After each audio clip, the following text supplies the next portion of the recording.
Hello everyone. मेरा नाम है सौरभ पांडे और मैं बिजनेस हेड हूँ fair street India private limited का। आज हमारे साथ है हर्षिता प्रजापति, जो कि हमारे फर्स्ट बैच की नर्सिंग कैंडिडेट थी।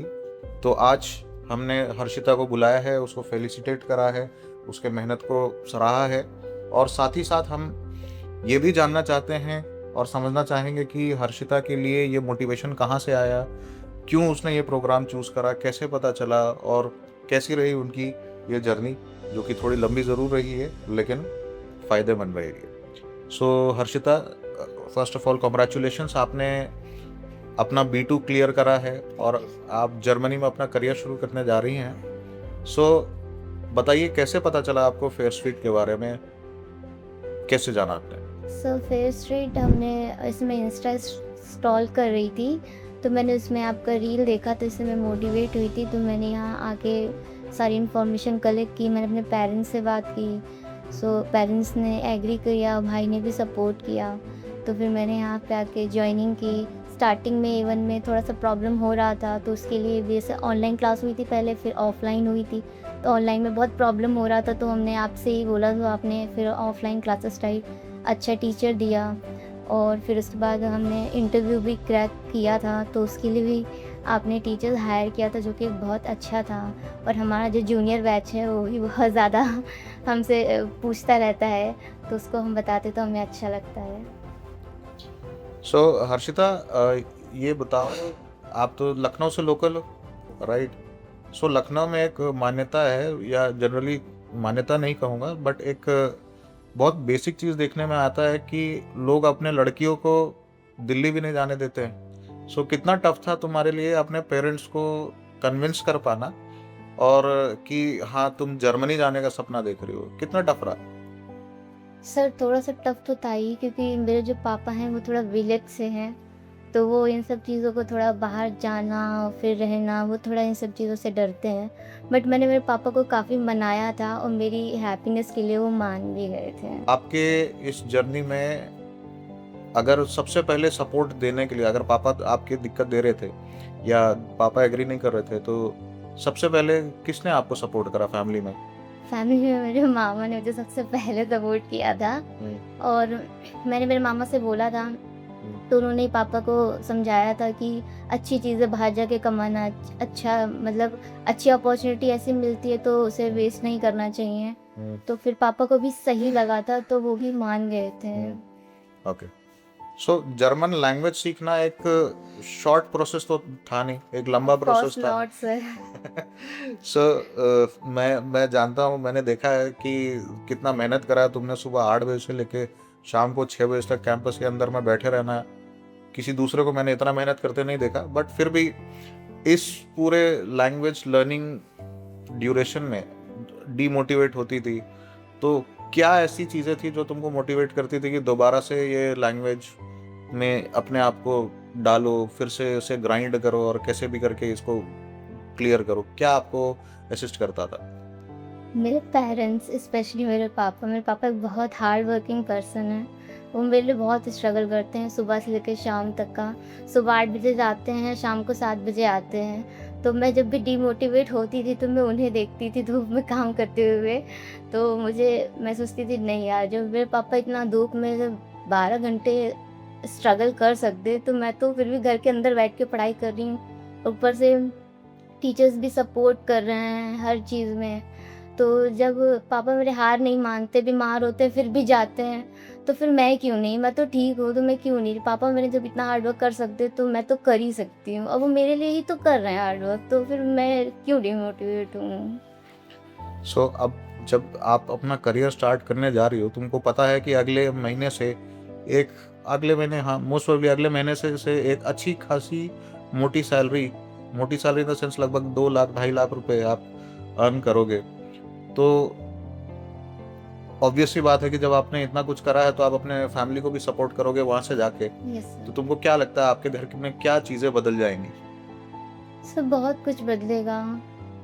जैसे कि थोड़ा-सा घर रिपेयरिंग होगा, क्योंकि थोड़ा अभी हमारे वहाँ ईंटा रखा है, तो अभी पेंट नहीं हुआ है घर, वो भी होगा।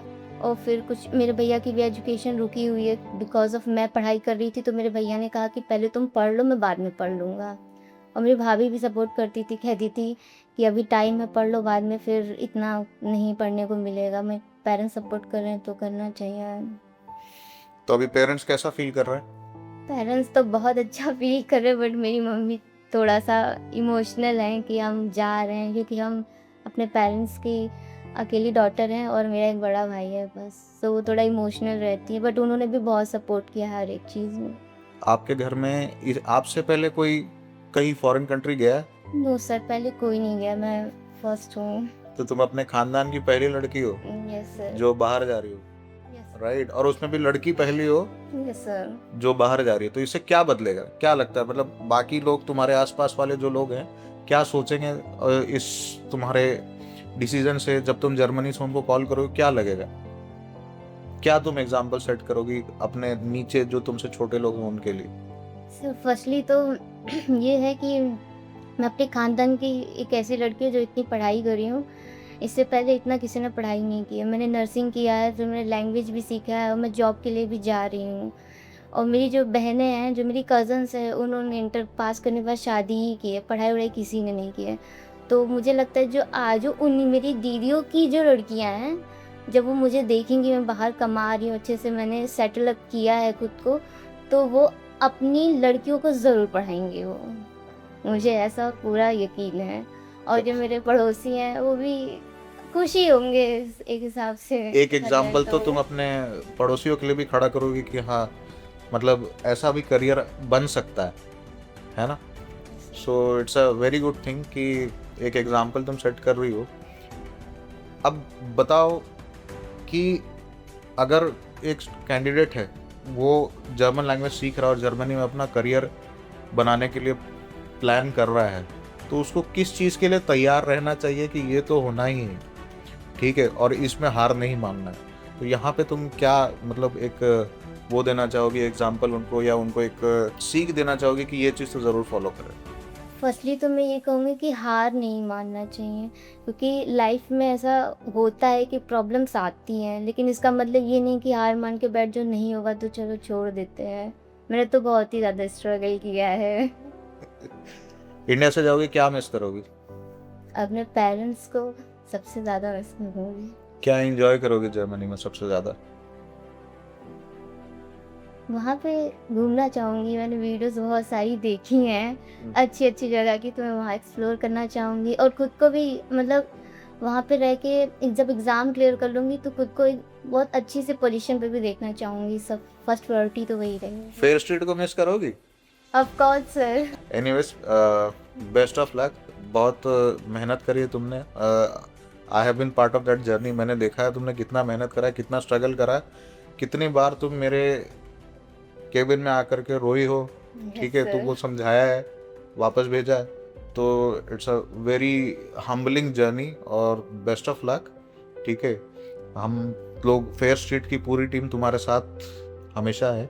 You can call us any time. Abhinav को आप जानते ही, अभिनव आपसे ऑल टाइम कांटेक्ट में रहेगा। मेरा नंबर तुम्हारे पास है ही है। रात में, दिन में, जब भी आपको लगे कि किसी चीज़ में कोई ज़रूरत हो, आप मेरे को कॉल कर सकते हैं। And with this, thank you, thanks a lot Harshita, best of luck. Thank you so much for the support and strong motivation. So ये थी गाइस, ये थी हर्षिता प्रजापति, हमारे फर्स्ट बैच की कैंडिडेट, जो कि Bora institute of allied health science की student रही है। इन्होंने जर्मन लैंग्वेज सीख करके सक्सेसफुली पास करके अपना करियर स्टार्ट करने जा रही है as a assistant nurse in Germany. मैं आप लोगों को यही कहना चाहूँगा कि अगर आपके अंदर ये जज्बा है, आप सोच रहे हैं कि आपको जर्मनी में अपना करियर बनाना है, तो प्लीज़ रीच आउट करिए। फेयर स्ट्रीट के दिए हुए कॉन्टैक्ट डिटेल्स पे हमारी टीम आपको रीच आउट करेगी, हेल्प करेगी, समझेगी आपकी रिक्वायरमेंट और आपको असिस्ट करेगी कि आप अपना करियर जर्मनी में बना सकें।